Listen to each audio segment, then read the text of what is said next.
From any point in the world, the direction facing the Kaaba is called Qibla, and Muslims are expected to face Kaaba while performing Salah.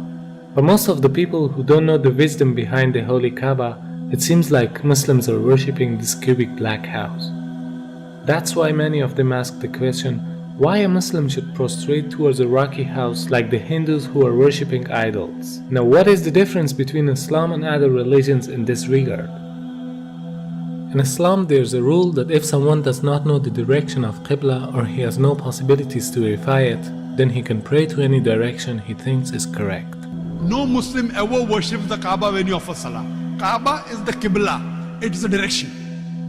We Muslims, we believe in unity. Now when we offer Salah, suppose you want to offer Salah here, some will say let's face north, some will say south, some will say east, some will say west. For unity, Allah says in the Quran, Surah Baqarah, that wherever you are, face towards the Kaaba.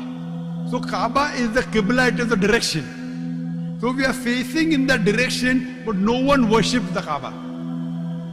If you look to the creation, from the tiny world of quantum to the huge celestial bodies in the universe, from the very atom to the biggest stars and planets, they are all rotating and circumambulating around a certain axis in a counterclockwise direction. And this is exactly what the Muslims are doing around the Kaaba. So in Islam, it's an act of worship.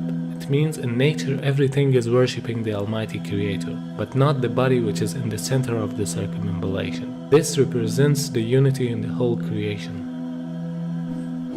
Beside the logical fact, there's a scientific reasoning about the Kaaba.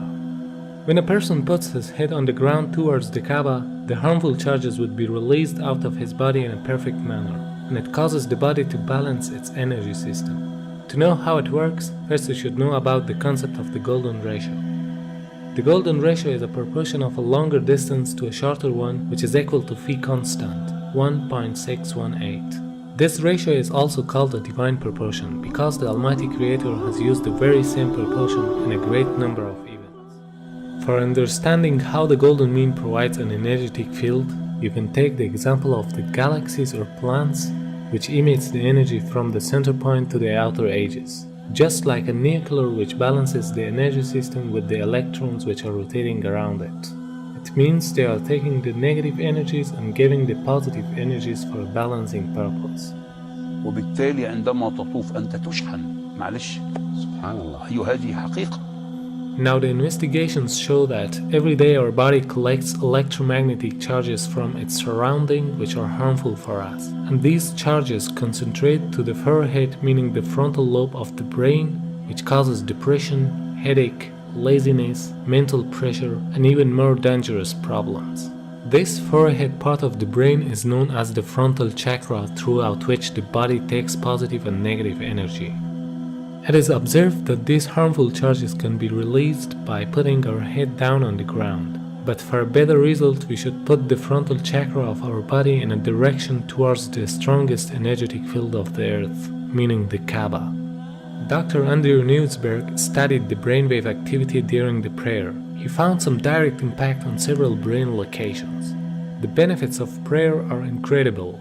Regular daily prayer helps the frontal lobe from shrinking with age, which is the part of the brain that regulates our speaking, reading, and memory. Therefore, this helps to prevent memory loss in old ages.